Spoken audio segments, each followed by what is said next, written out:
pulang dari kelas 11 F4. Gimana dari kelas 11 F4? Sudah siap? Oke, siap. Yuk, mulai.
Pada zaman dahulu kala, di tanah Parayangan berdirilah sebuah kerajaan yang dipimpin oleh seorang raja bijaksana.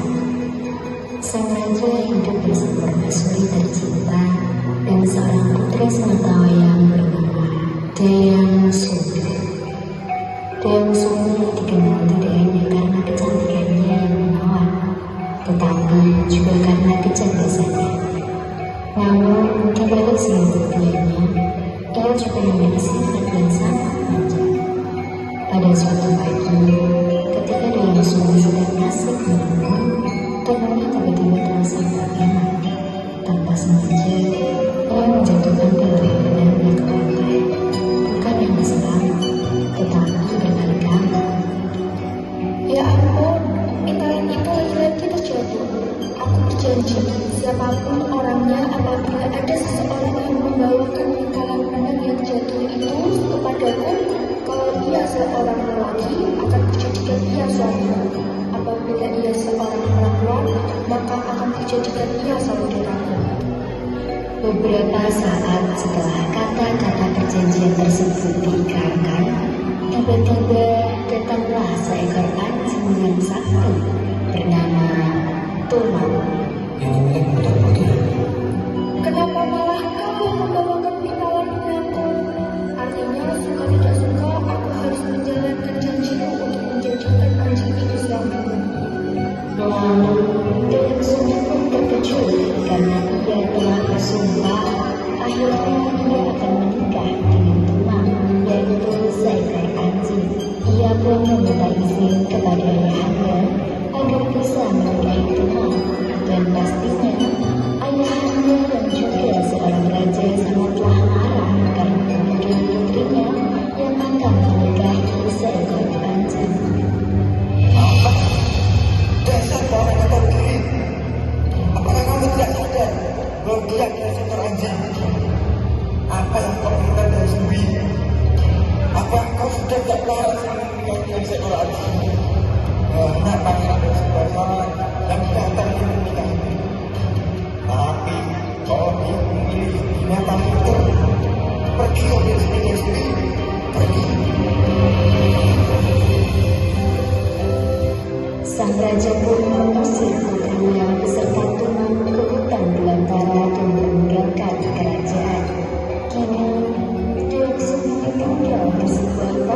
kecil di tengah hutan hanya ditemani oleh Tumang.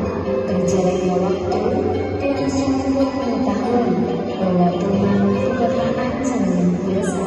Tiba-tiba Tumang menjelma menjadi seorang pemuda tampan. Ternyata ia adalah tulisan dari seorang dewa. Siapa kau sebenarnya, Tumang? Maaf, Kak Putri. Aku adalah titisan dari seorang dewa. Jadi, kau adalah titisan dewa. Benar, Kak Putri. Tapi, mengapa kau berwujud anjing? Ini adalah kutukan yang Kak Putri. Kutukan atas kesalahan yang telah aku lakukan di masa lalu.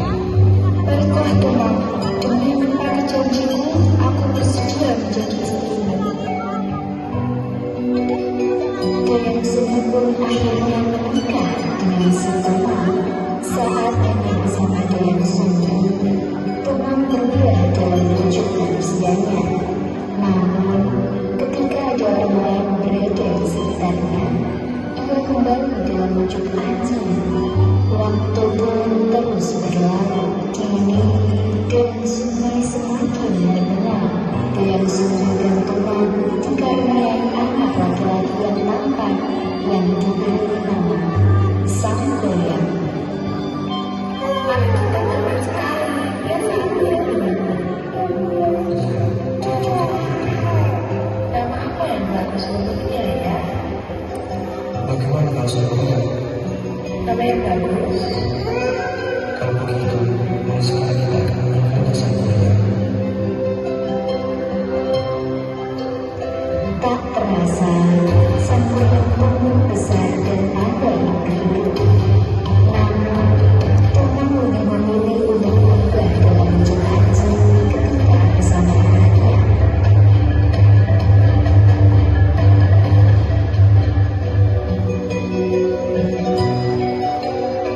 Suatu hari saat Sang Goyang hendak pergi berburu, Nah, bawakan ibu hatiku saya, itu sangat enak kalau memakan hatiku saya. Hei, ayo cepat.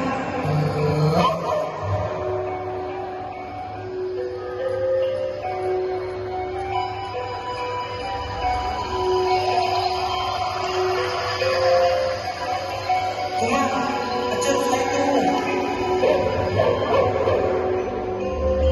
Tumang pun berlari menuju rusa itu.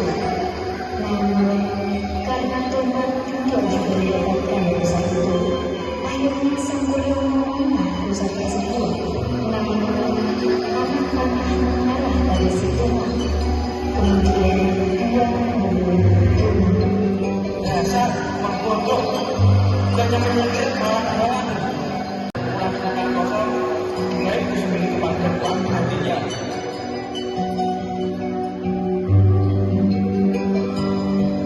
Sesampainya di rumah, Hendra tertiasa dan dimakan oleh ibunya.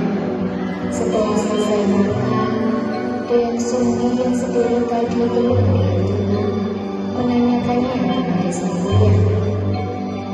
Sang Goyang, di mana Tumang? Aku ini sudah disembelih dan baru nantinya. Tadi aku menyuruh dia mengejar rusa. Namun tidak juga menyelamatkannya. Kemudian aku pakai saja rusa itu. Tapi mendapat teman baru. Kau lihat Tumang? Kenapa? Tumang itu anakmu, ingin sekali kau kembali. Ayo kanjengku. Mana mungkin aku seorang anjing. Pagi kau dengan anakku, dan sabar. Sang Goyang tak tahu mengenai apa yang akan terjadi. Kerana ia masih hidup. Tiba-tiba ia pingsan. Lalu datanglah seorang petapa yang sakit. Siapa namamu? Dan mengapa kau tak berikan kita? Namun, karena benturan di kepala Sang Goyang sangat keras, ia ingin mengatakan, Nek siapa? Aku kemana? Tenanglah, nenek akan semua pengetahuan sekarang sedang ada di kita. Bisakah kau ceritakan siapa namamu terima kasih? Sang Goyang terdiam dan mencoba mengingat apa yang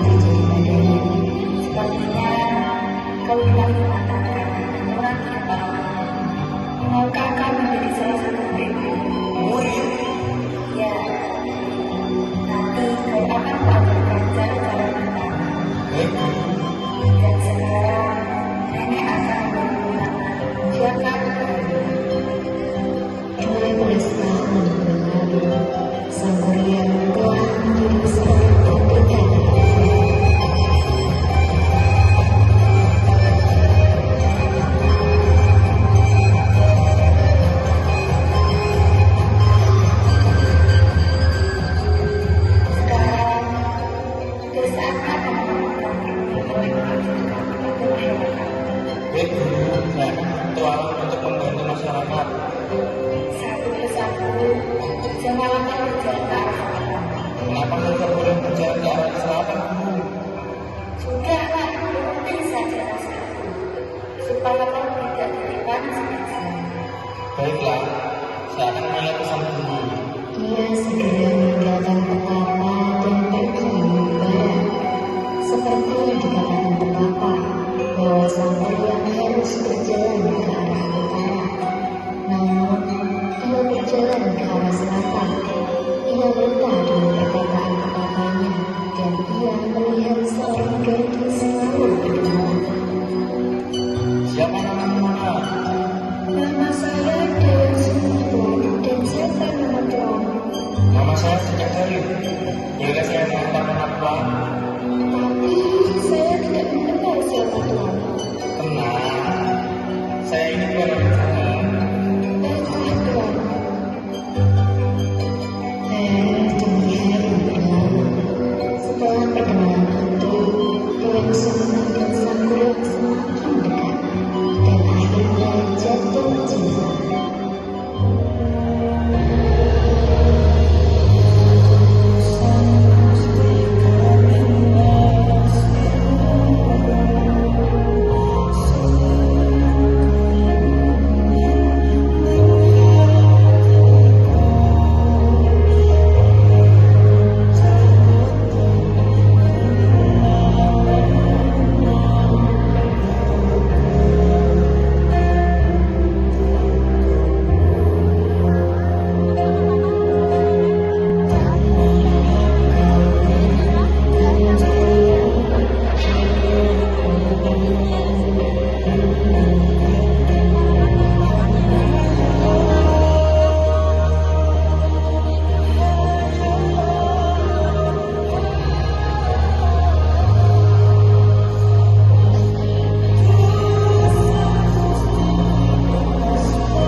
Dan Sumbi, saya akan memecahkan ikat kepalaku ini. Tentu Dewan Sumbi melihat ada bekas luka di kepala sang kuliah.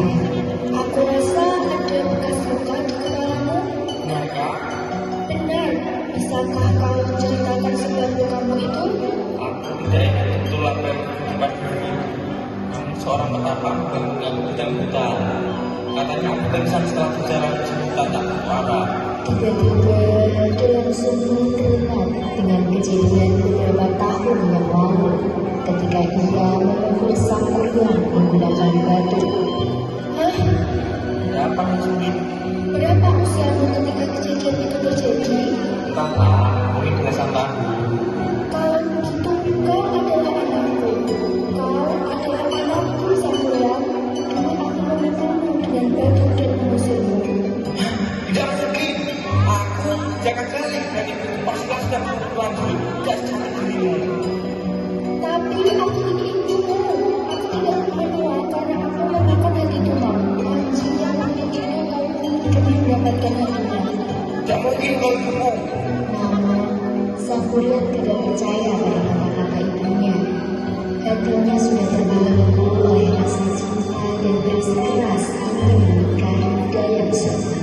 Bagaimanapun, kau harus menjadi istriku. Tidak mungkin aku menikah dengan anakku sendiri. Kau bukan ibuku. Dan aku bukan anakmu. Baiklah, aku mau menikah denganmu. Tapi kau harus membuatkanku sebuah kapal yang besar untuk kita berbuat lagi-lagi. Baiklah,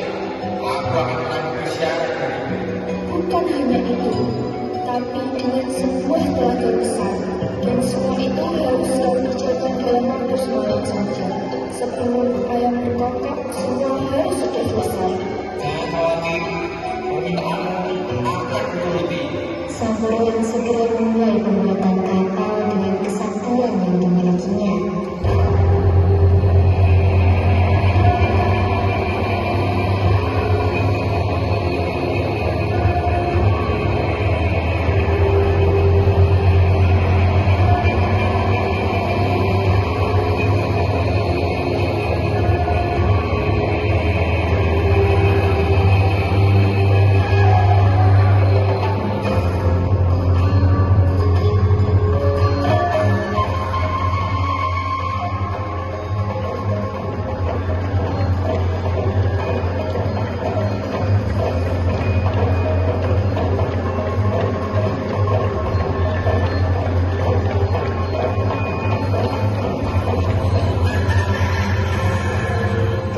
Fajar terbit di ufuk timur, orang yang menyelesaikan kapal langsung dipanggil yang bernama.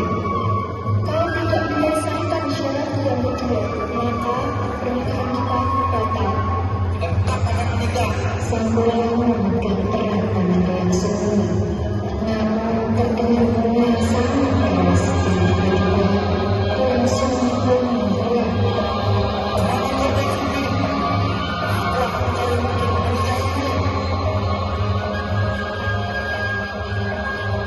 Sang bulan kesal dan kapal bapaknya itu hingga terbelah. Perlahan, kapal itu besar dan berubah menjadi gunung yang hingga kini masih ada, yaitu Gunung Tangkuban Perahu Jawa Barat.